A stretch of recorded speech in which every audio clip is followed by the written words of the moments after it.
diferentes gráficas, esta también, que la vimos ahí en la presentación, es cuando empalmamos con circulares. Eso era lo que yo les mencionaba. Entonces, aquí tenemos la sección de bombeo normal, aquí nivelación, aquí igualación, y aquí es donde está totalmente desarrollada la terapia. En toda la sección de la circular debe estar totalmente desarrollada. Pero si yo voy a variar con respecto a un punto fijo, en este caso el borde interno, fíjense que toda la calzada es la que se sube. Entonces, el diagrama del terapia pues ya cambia. Y si es de la otra forma, el diagrama cambia, dependiendo cuál de los tres puntos yo voy a poner para esa situación. Bueno, vamos a la ecuación de equilibrio, que es lo que nos compete en el día de hoy.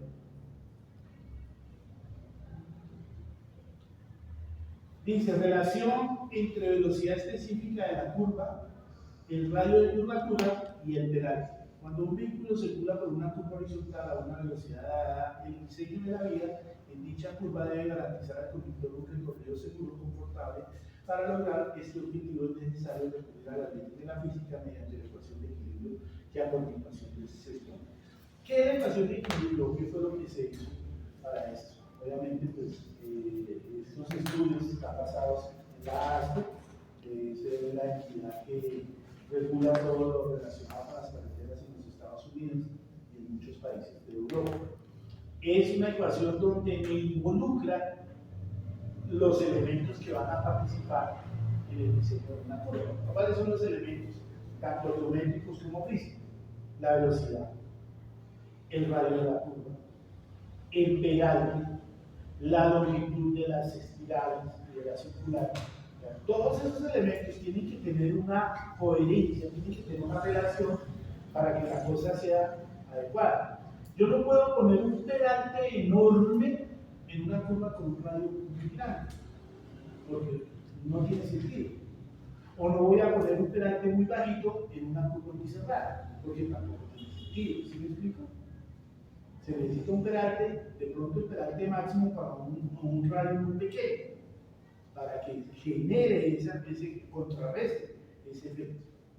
Entonces, todo tiene que estar relacionado. También depende de la velocidad. Yo puedo colocar un peralte pues, que sea acorde al radio, pero que no sea acorde a la velocidad específica. Porque un vehículo que vaya a 100 km por hora, por más de que el peralte sea coherente con el radio, pues, sin embargo, pues, va a exceder digamos, esa tendencia a salirse de la vía. Entonces yo tengo que disminuir la velocidad específica. Por eso en la ecuación de equilibrio, por eso se llama ecuación de equilibrio, hay todos los elementos que están relacionados en la curva, tienen que ser equilibrados unos con otros. ¿De acuerdo? Entonces, esta ecuación permite definir la relación entre el radio de la curva horizontal, la velocidad específica del peralte y la fricción transversal, con el cual se entiende el equilibrio de las fuerzas que participan en la circulación del vehículo en la curva, evitando un deslizamiento hacia la parte externa. La ecuación de la curva es la siguiente. Radio de la curva se define de la siguiente forma: velocidad específica al cuadrado sobre una constante, 127, por el peralte más la fricción que hay entre el asfalto y las llantas. Listo. Aquí tenemos toda la definición del radio de la curva, velocidad específica, peralte y coeficiente de fricción transversal. ¿Cuál es el peralte máximo? Para carreteras primarias y secundarias, como ya les había dicho, es del 8%. Para carreteras terciarias, también ya les había mencionado, es del 6%. ¿Qué es la fricción transversal máxima?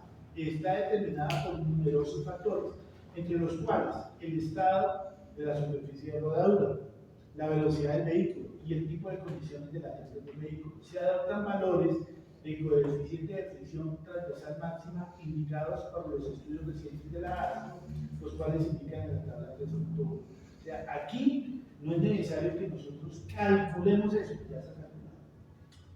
ya no lo define. ¿En función de qué? Velocidad específica.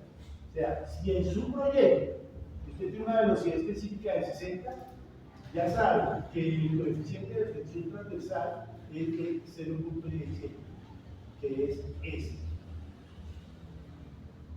¿De acuerdo? Ya sabe. Listo.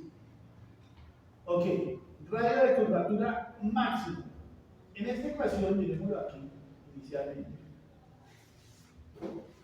Quiero que miremos la parte matemática para que entendamos.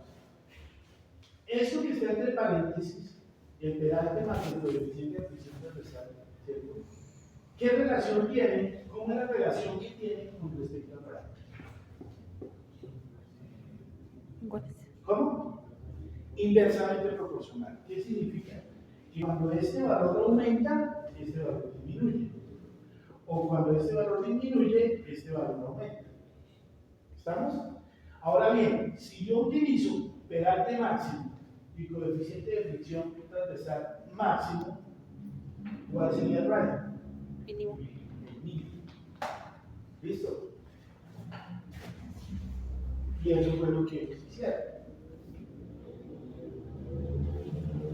Bueno, entonces, como eso se vuelve constante, ya no tengo problema. El radio de la curvatura mínimo es cuando yo utilizo el peralte máximo y el coeficiente de fricción máximo. ¿Está claro? De acuerdo a eso, pues, nosotros ya no vamos a utilizar, esto es simplemente la explicación, nosotros se supone que, como les digo, este no es un texto, esto es un documento ya para profesional, pues para los que se involucren en este tema de las vías. Entonces, ¿qué hicieron ellos? Ellos simplemente, establecieron los radios mínimos dependiendo, de acuerdo a esa ecuación, los radios mínimos dependiendo la velocidad específica, el peralte máximo y el coeficiente de transversal máximo. ¿De acuerdo? Entonces, redondeándolo, cuando yo tengo una velocidad específica, simplemente eso es lo que voy a tener en cuenta. Cuando yo tengo una velocidad específica de 40, el radio mínimo debe ser de 41.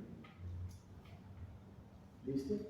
Cuando yo tengo una velocidad específica de 60, el radio mínimo debe ser de 113 metros. Y así sucesivamente para todas estas velocidades. ¿Está claro? Pero ahí no se quedaron. Ellos calcularon, bueno, esto para perantes, esto para carreteras primarias y secundarias. Y este para carreteras terciarias. ¿De acuerdo? Pero ahí no se quedaron. ¿Qué hicieron ellos entonces?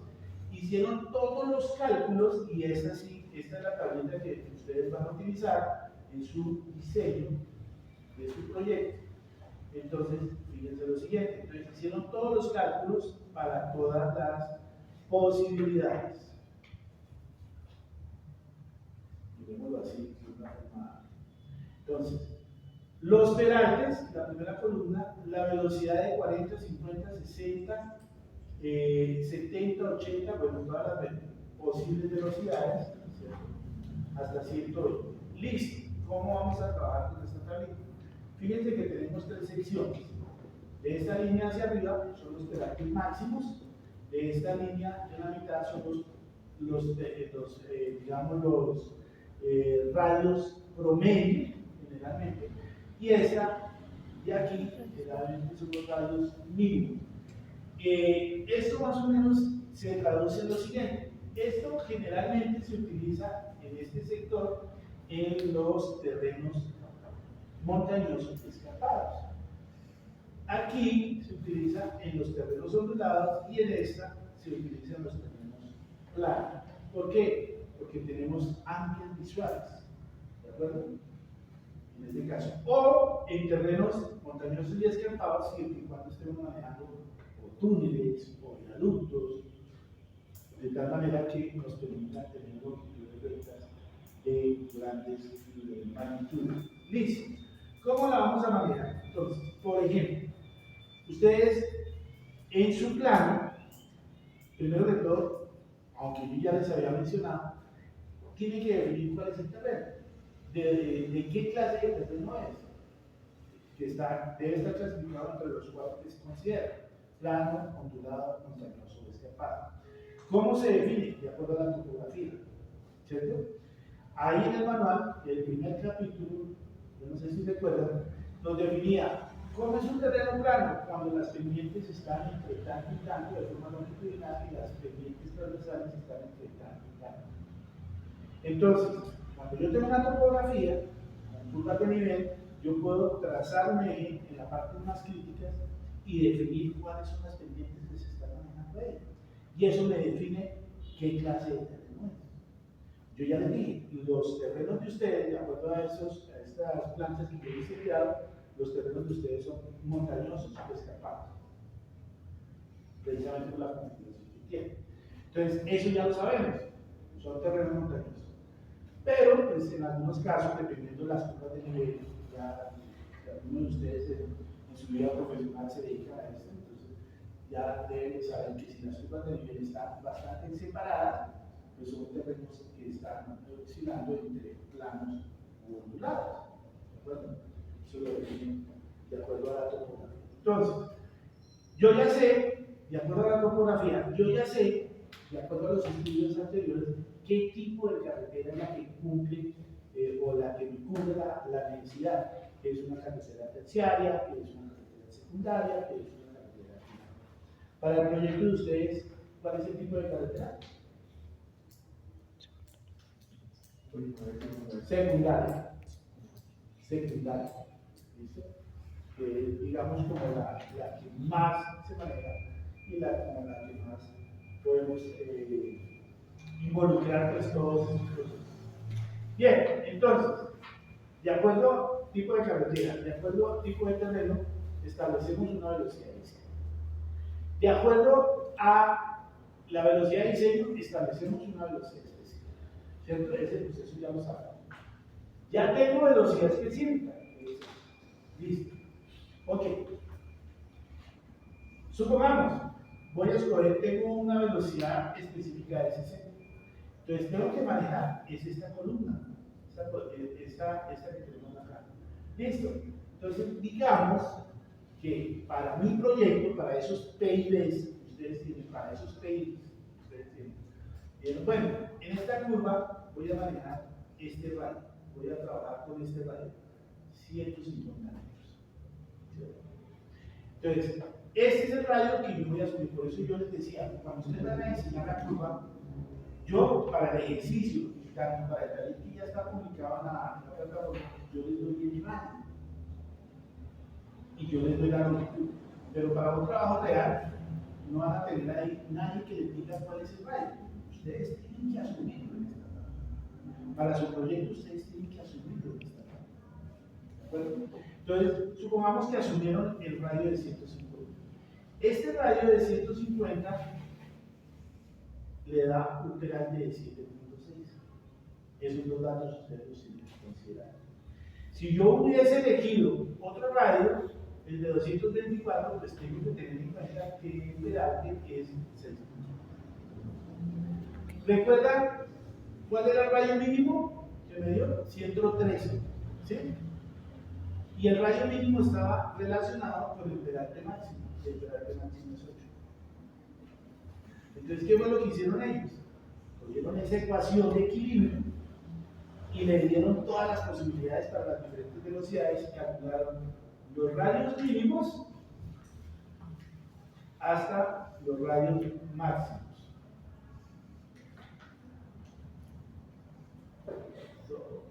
Hasta los radios máximos. ¿De acuerdo? Fíjense que en los radios máximos el peralte ya es el mínimo, 1.5%. Claro, si tengo una curva sumamente extendida, no voy a necesitar un radio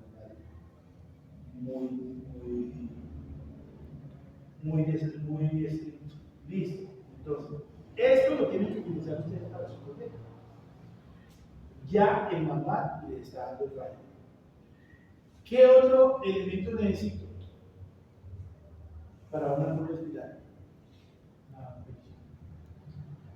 El ángulo de flexión me lo da la topografía, que eso usted ya lo tiene, ¿cierto?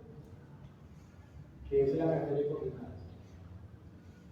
Ya tengo el radio, el ángulo de flexión, el radio ¿Cuál era el otro elemento? ¿Cuál era el elemento para empezar a diseñar una curva espiral sin espiral? El teta sub e. ¿Cómo calcula el teta sub e? Longitud sobre 2 veces el radio. Ese ya lo tengo. ¿Vieron? Ya me lo da la hora. Ahora, ¿cómo me da la longitud? ¿La longitud de quién? De la espiral.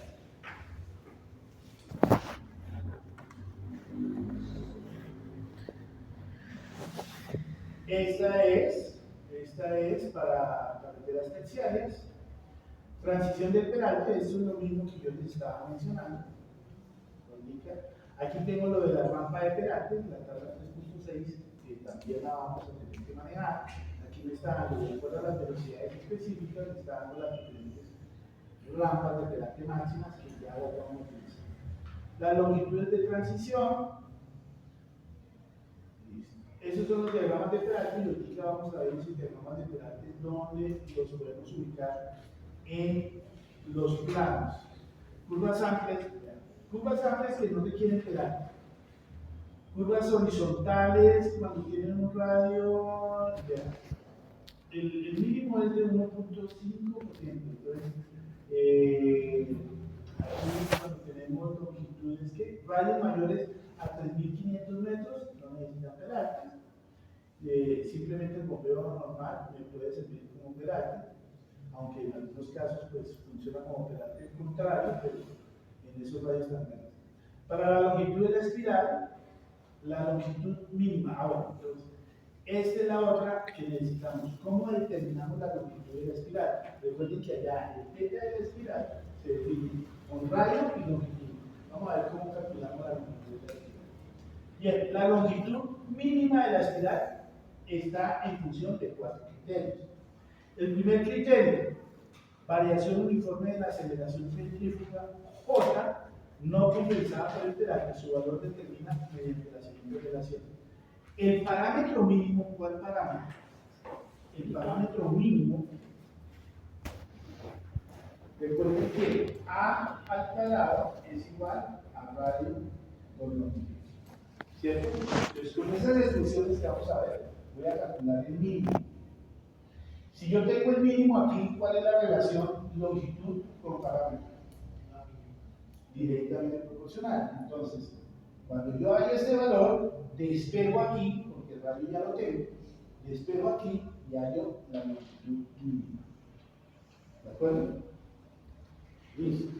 Entonces, el primer criterio que me dice, que lo tengo que aplicar de la siguiente forma: velocidad específica, raíz cuadrada de velocidad específica por radio de la curva. Estos dos valores ya los tengo. Esta constante por J, porque vamos a ver qué es J. Velocidad específica, radio de la curva, una constante, 1.27, por E. ¿Este E qué es? Peralte. ¿Este peralte de dónde sale? Cuando usted define cuál es el radio que va a utilizar, allá en la primera columna está dando este radio. Entonces, el único que me quedaría por averiguar es este J. ¿Cierto? Ese J lo hallo acá. Velocidad específica. Este es el J. Dependiendo de la velocidad específica, ese es el J que yo no puedo traer. Pero, ¿qué es el J? Entonces, miremos cuáles son los elementos. Entonces, A, parámetro mínimo en metros. B sub CH, velocidad específica. R sub C, radio de la curva. J, variación de la aceleración centrífuga de metros sobre centímetros al cubo. Como es un coeficiente, ¿cierto? Como es un valor ahí que estas unidades no tienen sentido, digamos, en la realidad, pero que se utiliza. Entonces, este lo sacamos de esa tabla. Lo que quiere decir que en esta expresión ya tengo todos estos elementos. Y eso me va a dar una mínima. Y ese A mínimo me va a dar una longitud mínima. Entonces vamos a ir anotando. Entonces ya tengo una longitud mínima de acuerdo al primer criterio. ¿Cierto? Un valor. Listo. Vamos con el segundo valor, con el segundo criterio. El segundo criterio me dice, limitación por transición del pedal de la determinación de los valores del parámetro mínimo. Se tendrá en cuenta la inclinación máxima permitida de la rampa de pedales. Ver tabla 3.6. Recuerdan esa tablita que yo les estaba mencionando, donde está la rampa de pedales. ¿Listo? Asimismo, la distancia del eje de giro a la calzada. Recuerdan que yo les decía, si yo le digo el borde izquierdo o el borde derecho, o si generalmente, que es el que más se utiliza, el eje de la vía, ¿cierto? Entonces, ¿cómo se calcula nuevamente la mínima? Con esta expresión, que es igual a la raíz cuadrada del radio de la curva, por el peralte, que también me lo da la misma tableta, por el A, el ancho de calzada, ¿dónde da el ancho de calzada? Entonces, me voy para el capítulo, aunque ya lo tenemos definido.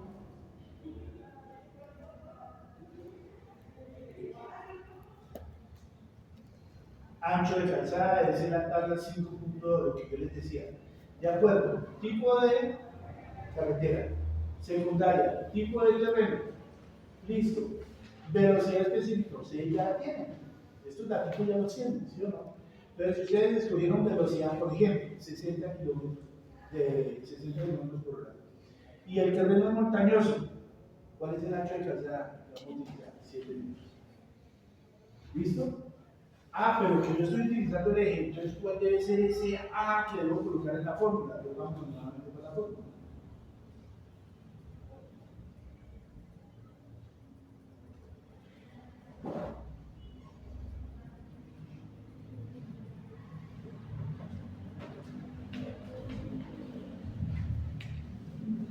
¿Cuál debe ser ese A que debo colocar acá? Pues si cogí el eje, ese A vale 3.5. Pero si cogí uno de los bordes, ese A es el 7. ¿Está claro? Ahora, y la rampa de pelajes. ¿Sí recuerdan la tablita de rampa de pelajes? Que ahí la rampa de pelajes está en la 3.6. Listo. Y escogemos de acuerdo a la velocidad. Y aquí calculo otra longitud mínima de acuerdo al segundo criterio. Entonces voy a tener otra longitud mínima de la espiral que va a ser de acuerdo al segundo criterio. ¿Listo? Con ese especie. Listo. Vamos con el tercero. El tercero tiene dos partes. El tercero tiene este primero. Se asume un disloque mínimo de 0.25. ¿De acuerdo? Y se utiliza esta expresión. Se resume en esta situación que el A mínimo debe ser mayor o igual a la raíz cuarta de 6 por el radio al cubo. ¿Listo? Este valor ya lo tengo, simplemente despejo ahí, y ahí hay, ¿de acuerdo? Tercer criterio, parte 1, hay otra longitud mínima, de acuerdo al tercer criterio, parte 1. ¿De acuerdo? Listo. Vamos para el otro criterio 2, parámetro mínimo. Finalmente es igual, todo eso son unos análisis que hacemos a 0.3236 por el radio de la curva. Listo, ahí con ese año la última longitud mínima. ¿Sí está claro o no? Tercer criterio, parte 2. Entonces voy a obtener 1, 2, 3, 4 longitudes mínimas. De esas 4, elijo la mayor. ¿Por qué? Porque la longitud mínima mayor de estas 4 recubre las otras 3. ¿Sí me expliqué? ¿Sí está claro? Si esta me dio 10, esta me dio 15, esta me dio 8 y esta me dio 12. Entonces elijo la de 15 porque la de 15 me incluye la de 8, me incluye la de 10, me incluye la de 12. Y esa va a ser la mayor de las longitudes mínimas, será finalmente la longitud mínima que ustedes van a utilizar. la longitud mínima de la espiral. Entonces, ya tengo longitud mínima, pero yo no puedo utilizar de ahí para adelante la que se me ocurra. Tiene que haber un tope. Utilizo la longitud máxima. ¿Cómo calculo la longitud máxima? La longitud máxima también se calcula mediante el parámetro. Entonces, el parámetro máximo va a ser igual a 1.1 por el radio de la forma. Despejo, de acuerdo a eso, despejo y voy a obtener la longitud máxima.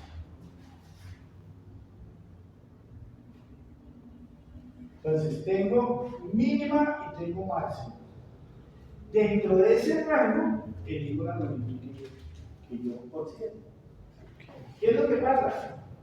Que haciendo esos cálculos, para esa curva me puede cumplir todas esas longitudes. Digamos que la mínima es 20 y la máxima es 80. De 20 a 80 yo puedo escoger cualquier longitud, con cualquiera de los radios. Entonces eso es lo que se usa. ¿Cierto? Elegí un radio de 200, una longitud de 30. Listo. Resulta que no me cumple la longitud de la circular, no me da los 12 segundos. Aumenté por el radio. Y disminuyamos la longitud de la circular. Y así voy jugando hasta que empalmo la curva de radio. Eso es lo que ustedes van a hacer en su proyecto. ¿Sí está claro? Bueno. Bien. Entonces, con esta, bueno, aquí lo que me dice las entretangencias mínimas, que ya lo habíamos hablado, cuando yo tengo curvas,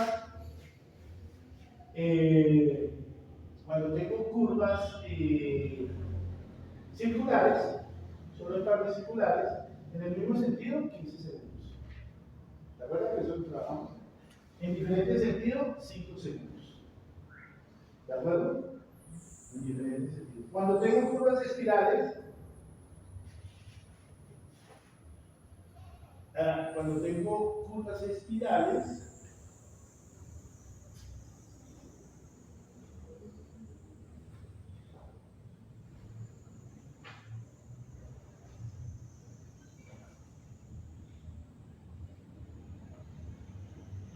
okay.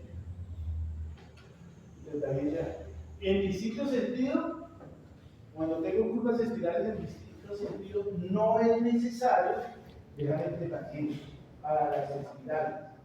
Es decir, vean, considerando curvas espirales se puede prescindir de tramos de entretangencia. O sea, donde termina una curva, puede iniciar la otra. Siempre y cuando sean en diferentes sentidos.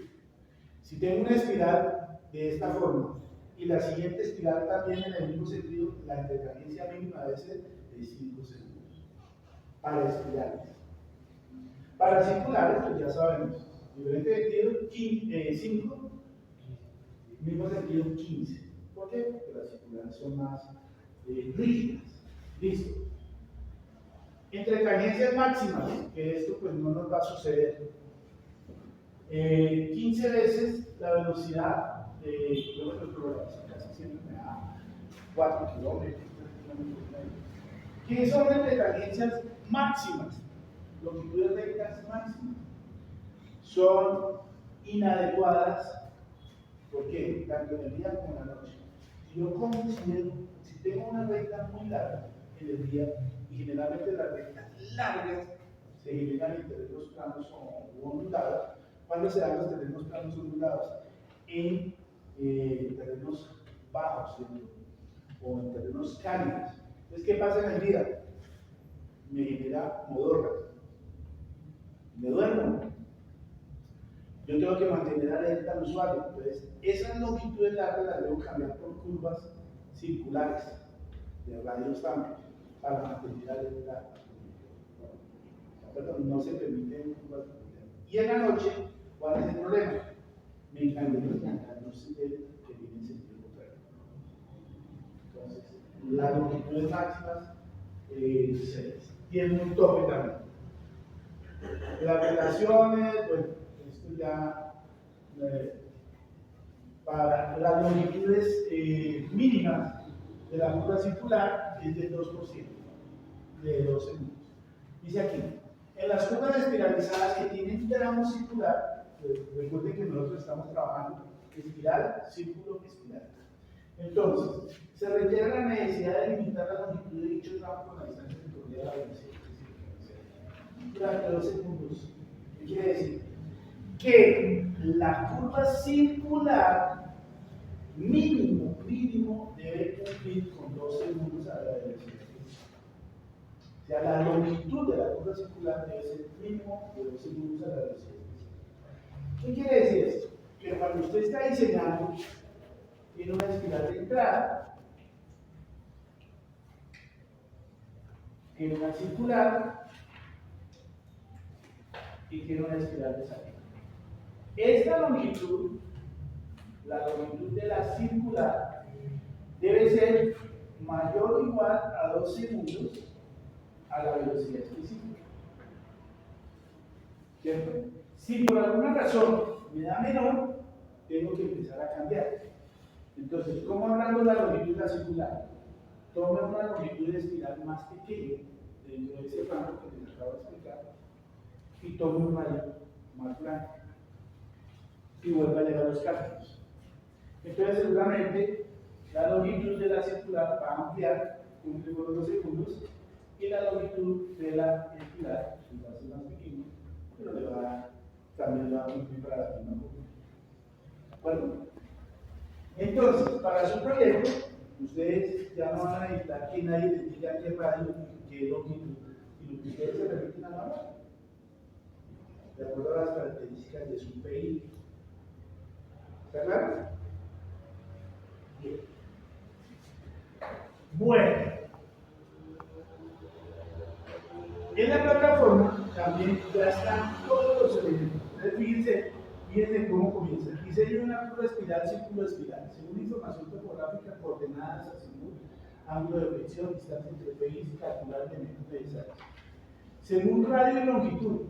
¿Qué es lo que necesito? Solamente radio y longitud, porque aquí el teta de la espiral ya es un elemento que lo calculé con la longitud y con el radio. Entonces, ¿quién me da el ángulo de flexión? La topografía. ¿Quién me da la longitud y el radio? El manual, que ya sabemos cómo lo logramos. Y de ahí yo ya hice con todas estas expresiones. Listo. Y ahí está el paso a paso. ¿Cómo debemos calcular? Lo mismo que desarrollamos para los que vinieron en el taller de espiral, círculo espiral. Que igual está en la plataforma para que ustedes lo puedan desarrollar, está en blanco. Pero ya algunos alcanzaron a ver un desarrollo de ese tema.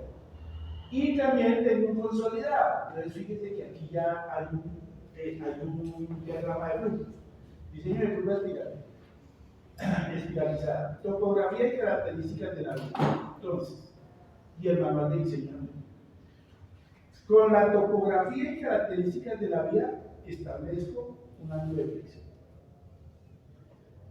Con la topografía y características de la vía también defino una velocidad de diseño, tabla 2.1, y con esa velocidad de diseño defino una velocidad específica. Con velocidad específica y con el ángulo de flexión establezco, bueno, con el ángulo de flexión, si tengo un ángulo menor a 20 grados, un ángulo de flexión menor o igual a 20 grados, tengo que trabajar una espiral. ¿Qué quiere decir una espiral? Que la longitud de la circular es igual a 0. O sea, solo voy a calcular espiral.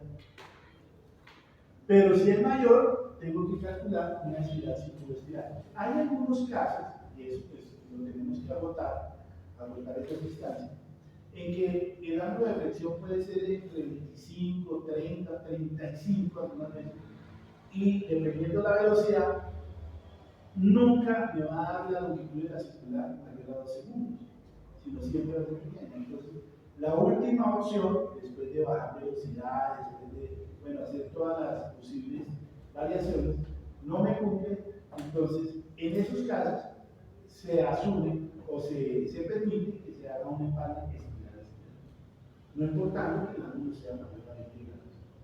Es por las características del terreno. Cuando ya se define que sea espiral, círculo espiral, entonces nos vamos a la tarjeta que yo les mencioné, radio iterante, la tabla 3.4, y se define el radio. Después se define la longitud de la espiral, o sea, se asume una longitud de la espiral considerando los cuatro criterios. Se diseña, si cumple, se calcula el teta sub. Si no cumple, nos volvemos y que recalculamos con otro cuadro. Listo. Cuando ya eso sucedió, bien sea por el lado de la espiral, o bien sea por el lado de la espiral, se calculan los elementos X y Y, se calculan los elementos de la espiral, se verifican entre tangencias. Recuerden que debe haber entre tangencias entre curva y curva. Si cumple, se hace el abscisado y finalmente se calculan las deflexiones y listo, estaría muy curva. Pero si no cumple, bueno, si es espiral, círculo, espiral, y ya cumplió, también se calculan los elementos de la circular. Si cuando estoy calculando los elementos de la circular, la longitud de la circular no cumple, me devuelvo a donde está este pensamiento que es acá. O sea, tengo que cambiar el radio.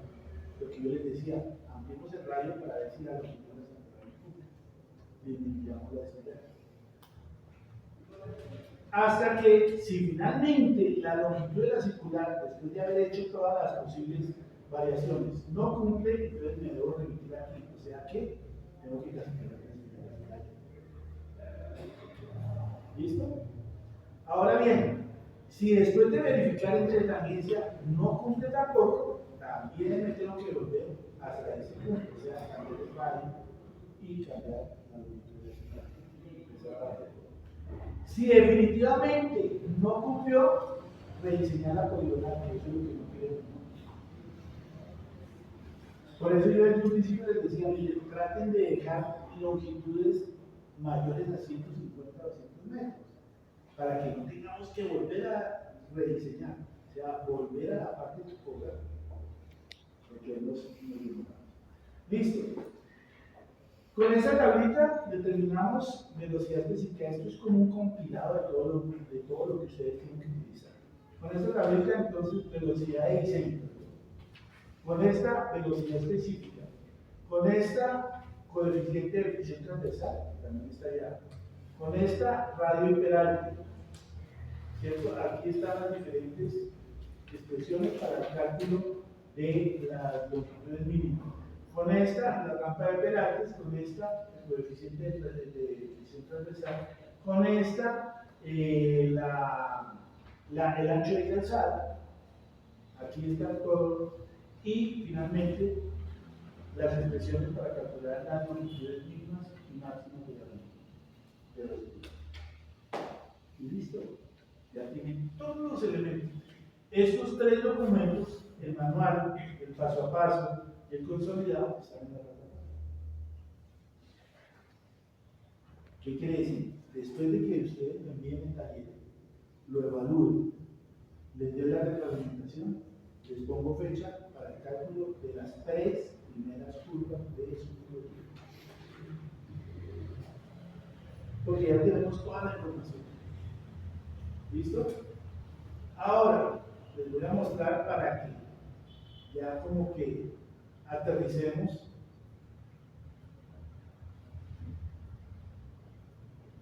en cuanto al plano.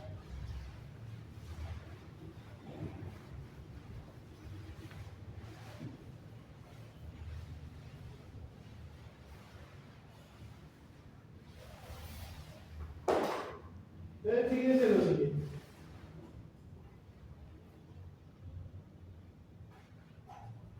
Esta parte, la parte planimétrica, ya la manejamos. Porque aquí ya vemos los elementos conocidos. Por ejemplo, ET, CE, entonces, aquí termina la circular, comienza la espiral, este es de la espiral de salida. Aquí termina la espiral, comienza la tangente, aquí comienza la otra curva, tangente espiral, o sea, esta parte entre este y este punto, hay una recta. Aquí comienza una espiral de entrada. Toda esta es la longitud de la circular, y esta es la espiral de salida. Entonces, esta es la parte planimétrica. Aquí están todas las coordenadas y todos los valores de los elementos, del bloque, la distancia del bloque, la pendiente larga, la pendiente corta, cada uno.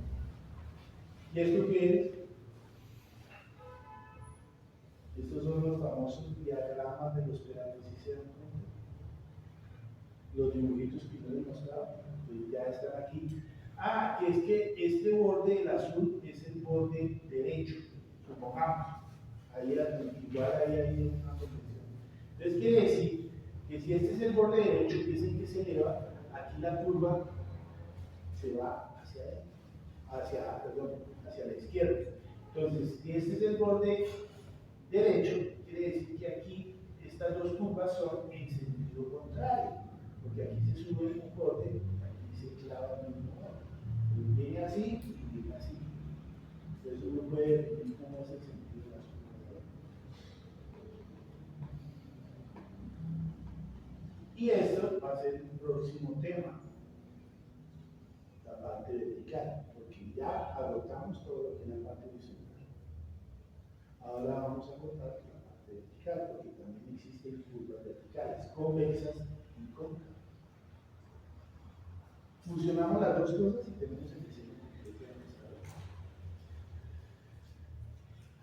¿De acuerdo? Entonces ya como que le vamos viendo más sentido al plano, donde están todos los elementos. Muy bien.